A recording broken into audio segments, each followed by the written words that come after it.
really wanted to compete for good shots the first half, and I thought we got them. We didn't knock them all in, inside or out, but we shot pretty well. But I thought we had some really good looks. I thought we were really executing well, and it was certainly spearheaded by our defense. I thought that our guys were very active with their hands. They were very busy with their hands, and that really delayed, helped. They'd cut off things, and he might be a little bit open, but our guys were active on the ball, and that delayed it, so they couldn't get the ball to them right on the right time at the right target. So that got them off their catch spots, shot spots, and that was instrumental. I mean, they had 16 turnovers in the first half, and Steve was just marveling at to have that many turnovers in one half. And I think he got 22 points off them, and there was one point they had 7 straight possessions with turnovers. I mean, that's just. And when you talk about how your offense feeds off your defense, those were some, I guess, instrumental. Oh, absolutely. No, absolutely. It went across the board. It was a good team defensive thing. I mean, I thought our team guarded the ball. I thought our team guarded the ball screen. Not the second half, we were a little bit shaky. But our team guarded their actions, and that's what we were promoting. It's not this guy or that guy, or it's not your individual responsibility. You got individual responsibilities, but you got group responsibilities. And theoretically, I mean, you're guarding the ball 120, obviously it's guards handle it more, but there's only one ball and 5 guys. So you're only guarding the ball 20% of the time. So you're in a help situation 80% of the time. And so our guys did a nice job of that, real nice. Was there a time last year for an entire 20, I can't remember 2 days. For an entire 20 minutes, entire half last year, can you remember the team being as suffocating on defense as it was? Against Washington last year, it was kind of the same way. I mean, Washington game the first half last year was really It never looked like there was more than 6 inches separation between your guys and their guys. Yeah. Our guys moved their feet. They made the extra slide, and they really moved their feet. And again, I think because they made themselves longer. Something that we're trying to promote a little bit, because we've got some pretty long guys. Even the short guys are pretty long in their own way. So that was good. Did you, in the second half, did you get any explanation from the officials about what happened with the technical? No. Did you ask for any explanation? No. What did you see? I didn't see anything, actually. I did not see a thing. Coach, talk about Corey Graham. He got in the flow of the offense early. Yeah, he was great tonight. That was, I've always talked about him doing a lot of little things that don't show up in the stat sheet, which he continues to do, which is great. But he really got buckets. It seemed like he just got buckets when we kind of needed him to. Around the bucket, second shots. He rolled to the bucket. He set good screens and gave a guy a crack. His man helps a little bit. He separated himself in a good fashion. And our guys did a nice job of hitting him a few times. So that was neat. That was neat for a kid who's a senior who's invested as much as he has to come out and play like that against a good team.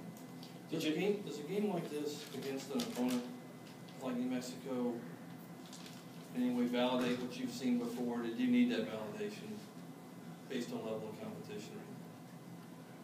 No, not really. I mean, the season's a long season. I mean, you play 30, whatever games it is, and at the end of the year, they're going to decide if you're a good team or not a good team. Everyone tries to figure out, and someone might be doing well right now, and a week from now you're not doing so well, or vice versa. And I know it's a coaching cliche, but you just kind of take it one game at a time, and it's not the top of the mountaintop when you have a big game, and it's not in the valley when you lose a game. It's just you got to stay with the process and go. These guys. It's interesting. I mean, I know New Mexico had all kinds. They've had an interesting Christmas, but we've had we didn't have much time off. Guys are hurrying to try to get home, get back. And it looks like days off, but when you're traveling a distance, it's not exactly the most relaxing time. But they should be at home. And college basketball kind of smashes it all together. So I think that we've done extremely well the last 2 games in terms of juggling all those things. You know, this close to conference play, I would assume you have a pretty strong sense of what you have here, or are you still finding things out about this team? About our team? Oh, I think that you're always finding things out about your guys. Because again, it's a process. Guys are always changing a little bit. We I don't care how old you are, you should always be changing. I mean, you should be changing to be better. And that's what we strive on with these young guys. I mean, they think that's just for young guys because we preach it to them, but we tell them, hey, I need to do better. I need to be a, whatever, better person, better coach, better husband, better father. I don't think I'm terribly bad at those things, but I mean, it's a process, you know. I kind of always give the example, my dad's 94, but when he's 89, he's still playing golf. He's still watching golf videos and studying the game, and he thinks he's going to be a pretty good golfer someday. He's 89, you know, but that kept, you know, I think that thought process keeps you going too. Has he gotten any better at 94? No, he's had to retire the last 4 or 5 years, unfortunately. Did you have a plan for Kwame Mitchell in terms of playing time heading into tonight's game, or was it? You know, no, not playing time, but one thing that we didn't want to get caught with is, you know, Kwame, again, I use the word process a lot, but, you know, I think it'd be totally unfair for us to say, oh, Kwame is going to be playing like he played at the end of the year last year. I mean, I think that's totally unrealistic. And so what we wanted as a staff, we say, hey, when Kwame's playing well, now he's going to get fatigued early, which kind of is his nature a little bit anyway, the first couple of minutes, even when he's been healthy. But, hey, get him out.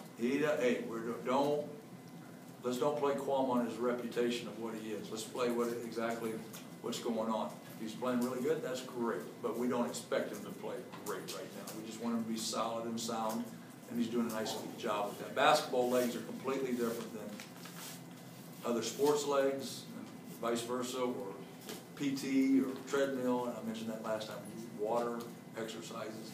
So, and legs, if you don't have good legs, you can become a coward pretty quick and get wobbly legs. But he's done a great job. He's done a tremendous job. That was kind of the point I was getting at in terms of knowing your team right now, though. Given that he's probably not close to his ceiling right now, how much room does that give your team for advancement as well when he gets closer to where he can be? Well, I think 2 things, I mean, probably 3 things off the top of my head make your teams better. I think player development throughout the year, so we really try to work on player development. Number 2 is staying with your base in terms of your fundamentals. As I like to say, you know, it's kind of boring and mundane to some. Our team does a pretty good job with that, so you consistently and constantly work on the fundamentals to keep getting better fundamentally and sound. And number 3 is health. I mean, if you get healthy. I mean, you know, like John Manning didn't play tonight. Now, we could have played him tonight, but he really didn't have much of a feel for the scout because he hadn't been around, so that's a little bit unfair. And the guys were playing well enough, and it worked out great. But, I mean, you can't always have the variables moving around. Thanks, Coach. Okay, guys? Have a good